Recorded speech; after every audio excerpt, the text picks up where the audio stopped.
government to protect its territorial integrity, national sovereignty, its citizens, and non-military domains like economic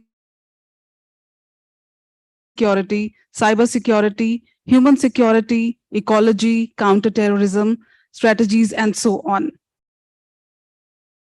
Today's seminar has been organized with the view to understand the need for the national security policy for India, especially when the world is changing fast and very right up front. Welcome once again to the deliberation. We are pleased to have with us General Praveen Bakshi, former Army, Shri Vivek Kaju, former Indian Ambassador to Afghanistan, retired Colonel Manvendra Singh, also Chairman Rajasthan State Minister, Government of Rajasthan, Jaipur, Dr. Gaurav Saini, Fellow and Lead Operations and Strategy, CSDR, Professor Rajiv, City of Rajasthan. Before we begin the program, I would request all to stand up for the Kulgit.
Thank you, everyone. Please be seated.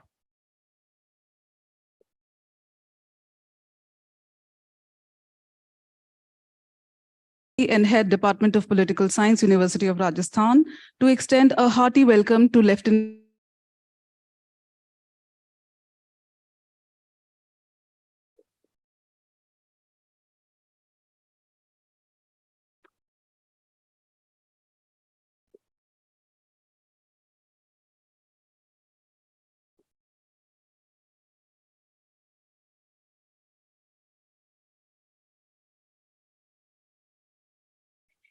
I call upon Dr. Ladhuram Chaudhary, seminar convener, to proceed a memento.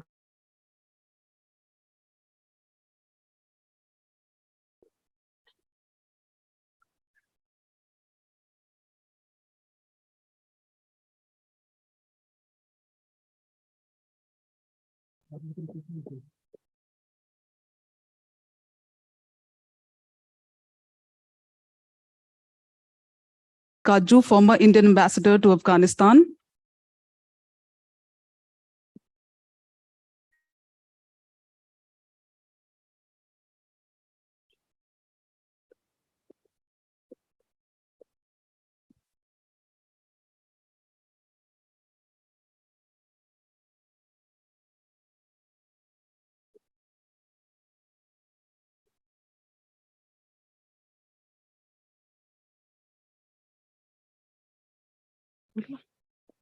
Dr. Kailash Samota, Assistant Professor, Department of Political Science. Gaurav Saini, Fellow and Lead Operation and Strategy, CSDR.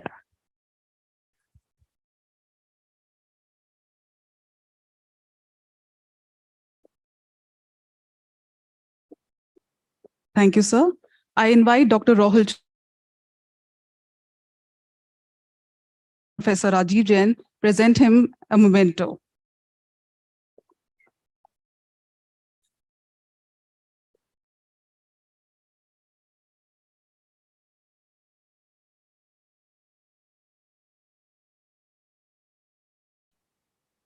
Thank you, sir. Now I invite Professor Manju Singh, Head, Department of Political Science and Director, ULP, for the welcome address.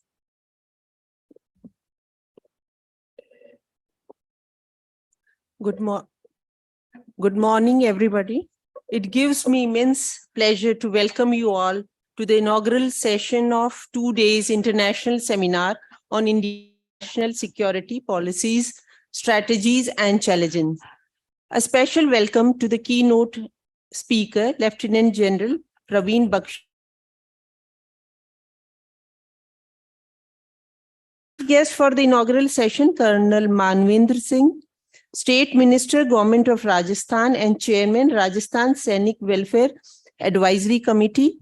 Guest of Honor, Ambassador Shri Vivek Karju, former Indian Ambassador to Afghanistan.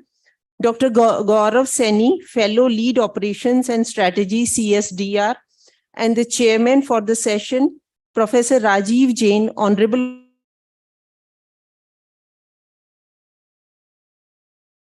inspiration to the department. I also welcome Galaxy of Scholars, Rajasthan and abroad, Dr. Lakshman Kumar Behra from Special Kumar Singh from Central University, Haryana, Mahendragarh, Professor S.L. Meena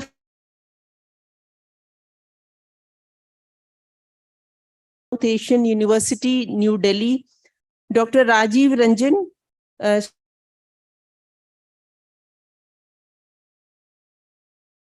University of Delhi, Dr. Devendra Kumar Bishnoi from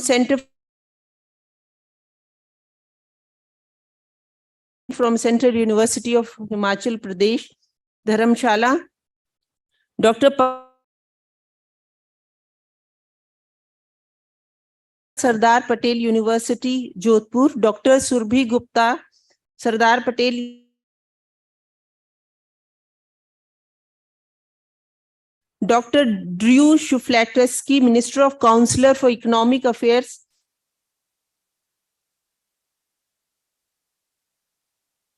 Australian High Commission, New Delhi, Mr. Sichero Taguchi, Rajpal Budania, Allahabad University, Prayagraj, Dr. Dinesh Gehlot, Jainarayan, for Land Warfare Studies, New Delhi. I also welcome academicians.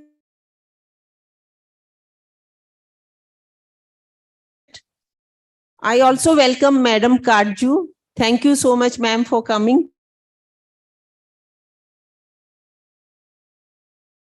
Departments of the university, former and present professors and teachers of the university, teachers of various colleges of Jaipur and outside, my colleagues of the Department of Political Science, research scholars of the press. The 2 days international seminar has been organized by the Department of Political Science with Council for Strategic and Defense Research, New Delhi. It's a matter of pride that CSDR, and we are thankful to CSDR for extending cooperation in making this event a great success. The seminar has also ICSSR under the prestigious Amrit Mahotsav program of Government of India. I'm happy to acknowledge from various fields and thank all of you for participating on behalf of the Department of Political Science. Security in simple terms is security and defense of a sovereign state, including security of its citizens, economy, and is the duty of the government. Earlier, national security implied defense of its borders, but in the present scenario, internal security, terrorism, cyber security, economy of national security. This national security for India has not been defined, though. Well, it could be that a defined strategy would open cards and alert both friends and foes, avoided for fear of accountability, since a strategy would necessarily identify red lines and light on actual situation in these 2 days. India faces a challenging strategic and rapidly modernizing militaries. The changing alliances and strategic partners make the issue very dynamic, especially when India is undergoing strategic transformation, emerging as independent global power. India is associating with various world powers to deal with China, Pakistan, and to grow economy. A 15,000-kilometer international border, hostile and unstable neighbors, infiltration, sleeper cells of ISI organizations, smuggling of weapons and drugs across borders, etc., pose constant challenge and keep the strategies and forces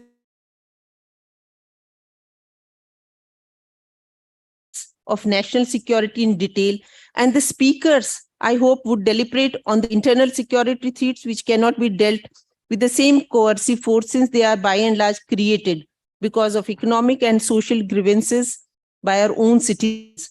I am sure the professionals, experts, academia, and the scholars will throw light on the policies, strategies, and challenges of national security, and the seminar will churn out suggestions on the very vital national subject. I welcome you again and wish you a great time in this seminar. Thank you so much. Thank you, ma'am. Chaudhary, seminar convener, is invited on the stage to introduce the theme of the seminar to the dais and the delegates.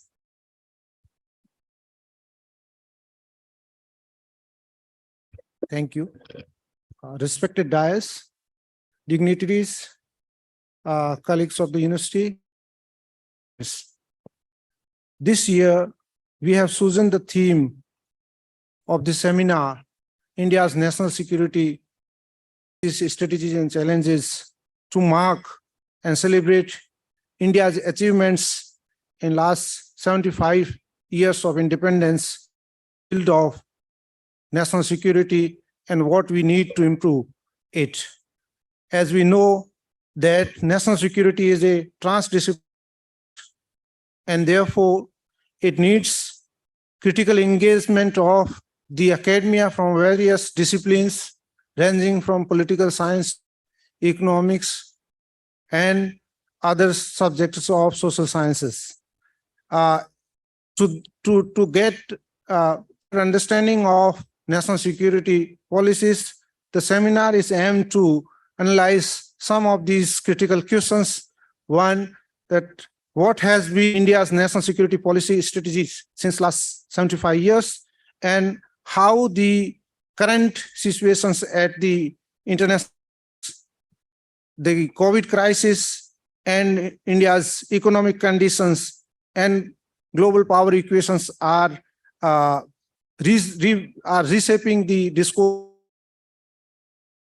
We're also looking forward to investigate how to devise a comprehensive national security strategy for India. As of now, we don't have declassified national security doctrine for. This is high time that we should have national security strategy document in place to guide our national security objectives. To discuss these questions,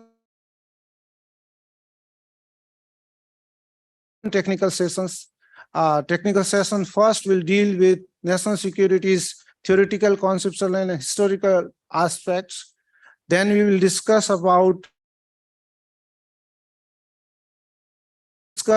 India and the Indo-Pacific as a panel discussion with the embassy non-traditional security threats to India. We also will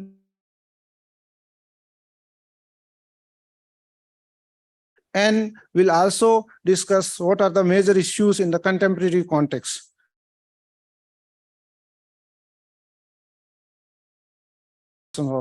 So I would end my this remark about the and others that India needs a national security strategy for hard times as a strategy that empowers rather than a battle of elephant. Thank you. Thank you so much, Dr. Ladu, for this lucid explanation of the theme. Now I invite Dr. Gaurav Saini, Fellow and Lead Operations and Partner. Dr. Gaurav earned his doctorate from the Center for International Politics, Organization and Disarmament, JNU, Delhi. National Security Conversations with Professor Heppiman Jacob, JNU, and leads Product Design and Partnership at CSDR. Dr. Gaurav. Thank you. Dignitaries, it is my utmost pleasure to be here representing the Council for Strategic and Defense Research, CSDR. CSDR is an independent think tank that combines based out of New Delhi, as you've heard, a key national capital in the emerging geopolitics of South Asia and the Indo-Pacific, allows us to understand and help shape the ever-changing geopolitical panorama of the region. Regional connectivity, defense strategy, intelligence, strategic technologies, conflict resolution, peace building, climate diplomacy, and energy security. Multidisciplinary network of research professionals and senior policy practitioners fuses incisive research with experiential knowledge. This collaboration dramatic activities, empowering us to conduct timely and independent analysis, produce policy-relevant knowledge, and curate for governments, businesses, universities, and other research institutions. On behalf of our founders, Lieutenant General D.S. Huda, former Northern Army Commander, and Dr. Happy, faculty and students at the Department of Political Science at Rajasthan University, for conceptualizing this seminar and putting in so much effort to make it a reality. I believe should be an annual feature. Foreign policy and national security are often imagined as issues of high in these two domains, are therefore assumed to be far removed from the general public. I have with these individuals. In this time, two things have become extremely clear to me. First, diplomacy lies national interests. Each of the policymakers and implementers I have met define these outsiders. These two domains may appear closed off. In reality, they endeavor to further our interests. Policymakers, which is the second, don't have all the answers, and they are indeed open to learning from us outsiders. Given the nature of challenges that we face today, representative of a whole of nation approach. Therefore, initiative like this, the seminar, become crucial in creating channels between researchers and policymakers. This fusion, civil military, civil bureaucracy, is the bedrock of successful polities. Imagine ourselves as a relay between policy practitioners and the outside world. Our minimal and modest. I'm excited to participate in the important discussions planned for the next 2 days and hope that we are Political Science and the University of Rajasthan for allowing CSDR to be a part of this initiative. Thank you. Dr. Gaurav, it's a pleasure for the department to collaborate for CSDR.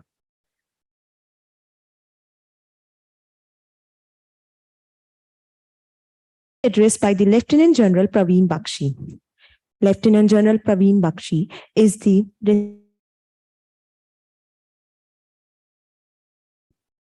He was the 25th General Officer Commanding in Chief Eastern Command of the Indian Army. He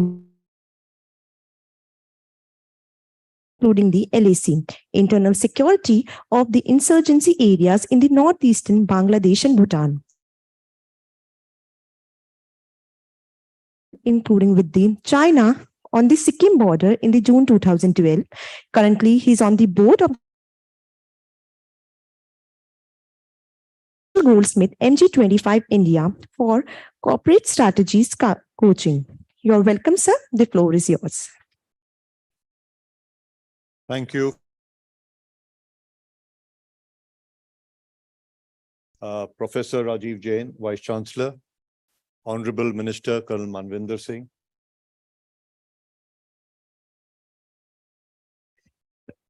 sorry, am I audible now? Yeah. All right.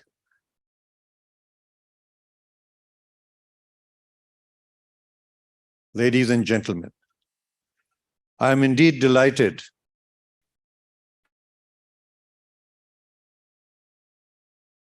CSDR to deliver today's keynote address on the topic India's national security. Let me at the very outset express my gratitude and deep appreciation to the university. Debated and is engaging the attention of all strategic thinkers and abroad. I dare say, with my nascent interaction with the corporate world after retirement, felt need for this kind of deliberation to seep into not only the corporate world, but also to that extent, I think today's topic, an initiative by the University of Rajasthan, is indeed applaudable. Let's see what challenges are facing our country.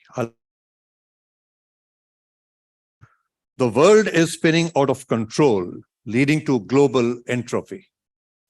And the churn is visible. Europe is threatened. Russia is exhausting. China is threatening. Latin America is moving left. Global South is standing up. Our neighborhood is collapsing. Trade, tariff, and sanctions have been weaponized. Characteristics of war are and non-kinetic domains. The United Nations stands numbed, and new alignments are surfacing. Abraham's Accord, AUKUS, and I2U2. The churn is also manifesting on the global scenario. Japan is revisiting its constitution. North Korea is saber-rattling. South Korea wants to go nuclear. UK and USA remain tied at the hip. Europe is ratcheting up its security. Australia is delinking from China. Is being wooed by all nations. Why? The answer of our nation's strategic location, our nuclear diaspora spread worldwide, our non-aligned status, demographics, our self-sufficiency in food from here, unfortunately. We are an acknowledged pharmacy of the world. the all over, our handling of the COVID, our non-political arms of what our nation stands for on the global stage today.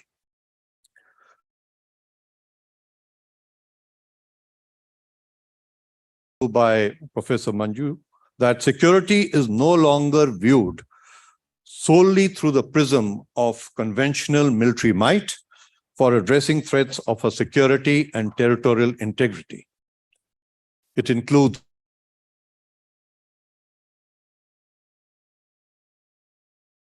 societal and other non-traditional threats like cyber, money laundering, drugs, human trafficking, illegal migration, food, water, natural disasters, and non-state actors acting against our interests.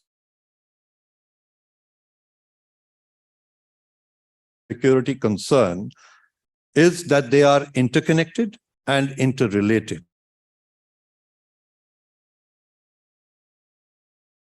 Challenge to our people and the nation state. Simply put, to our national interests. And global interdependence exacerbates the threats and challenges. An illustration. Reaching effects on food scarcity, because the wheat from Ukraine could not be prices, and in many other domains. One small conflict in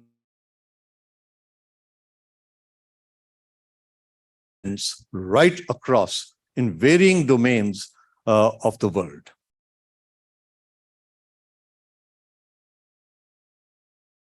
To multipolarity, and is now heading back towards bipolarity. The main protagonists. To describe this US-China power competition,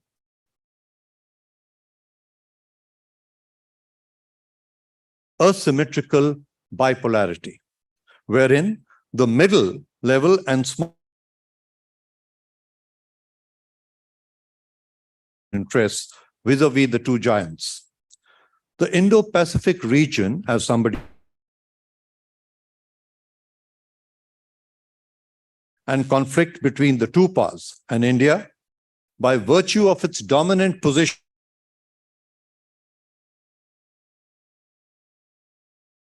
with China, has got drawn into the midst of this ongoing power struggle conundrum. This toxic milieu has created a strategic dilemma for India.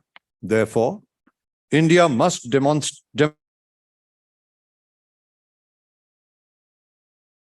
this ongoing power struggle with an exceptionally fine balancing act, which is our national interests. All this calls for a relook at how years after our independence. Let's call it the vision of 2047.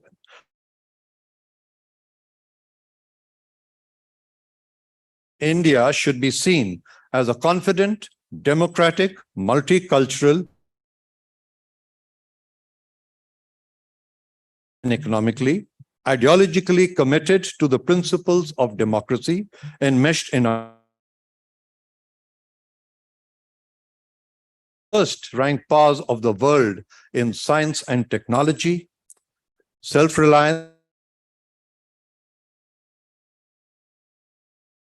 a multipolar world, and with the will and ability to solve our new but essentially democratic methods. And further, to effectively counter with any confidence any external threat that we may face. For this, we will have to be hard-headed and pragmatic, dealing with hegemons as we see them today. In defined national strategy thus: He stated, and I quote, when it does not have to sacrifice its legitimate interests to maintain them by prosecution of war. This was true then in ravaged by World War II. However, when we come to the present context, rightly so, to my mind, national security is simply the requirement to maintain as per its visions using various instruments of power, namely political and economic. Most of you may have heard of the acronym DIME, D-I-M-E. Political, because to my mind, that is equally, if not overarchingly, important.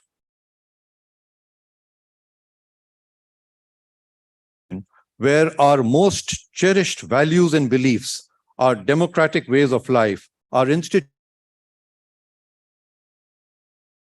being as a nation and a people are continuously enhanced and permanently protected. Which are non-military in nature, such as socio-political stability, territorial and ecological balance, socio-cultural cohesiveness, etc. It demands as all of government and a whole of people. And when you mix the two, it becomes a whole of nation. It must also address the quest for national strategic autonomy for pursuit of its national aims and objectives, which some speakers have already lamented is not out in the public domain to date. A country needs to simultaneously orchestrate and employ all the elements of the comprehensive meet the challenges of a VUCA world, V-U-C-A. I'm sure you are aware of what it stands for. Characterized by fluid entropy. The elements of diplomacy must be used to rally aligned opinions and isolate threats. Economic power must be used to facilitate or compel cooperation. Information used to build narratives and counter-narratives. We all know the power of social media today. And military forces must be used to deter hostile, belligerent nations, and if required, impose surrender to own will. The Internal Security Institute, also referred to very importantly by Professor Manju, must be strengthened and leveraged to guarantee the security of our own populace, information, and critical infrastructure against hostile activities. To stitch all this together, giving coherence to the of our comprehensive national power, we require a national security strategy. Hal Braun national strategy as being a purposeful and a coherent set of ideas about what a nation seeks to accomplish in the world and how it should go about doing so, and the ways that used to deal with competing challenges and threats. A national security strategy would be an idea to assist the decision makers to assess the challenges and spell out policies. It would prioritize in a national security scenario that includes almost everything, as we have already been. There is also a necessity to avoid ad hoc responses to security-related events. At the national level, ad hoc. They need to be deliberate, well thought out, well calibrated, well curated. Further, signaling the intent by nations could also be another important reason to enunciate such a strategy at the national level. Already stated, it really symbolizes a whole of nation approach model. Let us briefly see which all developing or developed countries of the world have enunciated a national security strategy. In the US, the White House is mandated by law to present its national security strategy to.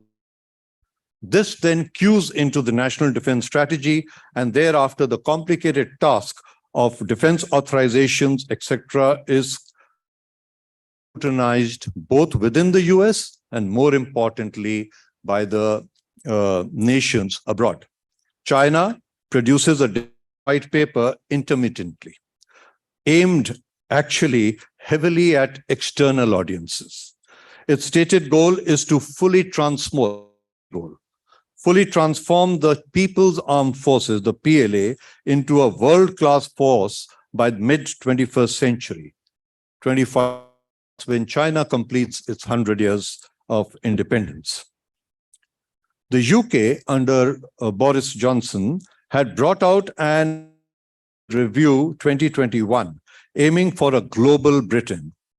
Its Defense Command Paper 2021 states that British troops will move from a force of last resort persistently engaged globally. It's such a tectonic shift in the strategic mindset of the British erstwhile empire, I dare say. France has brought out a strategic update that commits itself to modernization goals and raising to up to 2% of its GDP by 2025. Most recently and most significantly, Japan in December last year approved a strategy which reinforces a comprehensive defense architecture, amongst other measures, to overcome or face environment and develop a free and open international based order. As you're all aware, after Second World War, forced to have a limited number of defense forces only for its self-defense. But with the growing challenges of the emanating from China, Japan has shed this cloak of self-defense only and is become more aggressive on the international security scenario. Lastly, in our immediate neighborhood, took out its own National Security Policy 2022 to articulate its citizen-centric security framework. Bought out, India, on the other hand, still debates the requirement of the national security strategy, a document to guide the stakeholders, decision makers, how to draft a well-envisioned and comprehensive policy addressing all our security needs. To my mind, no nation can work without a national security strategy. I am of the firm that there is a national security strategy which exists and guides our government's approach to our security-related issues. It has not been put out in the public domain. It has its own pitfalls of not being put out in the public domain, but I am confident that in the coming years, it will be so. Some of you may have noticed that when the government revamped the NSA's organization, committee, the DPC and the SPG, one of its charter was to release the national security strategy. Apparently, it's still work in progress. In its absence, you would also have noticed General Huda, who's the co-founder of CSDR, did articulate a draft national strategy. And I dare say it was a laudable effort in the absence of any government backing to the same initiative.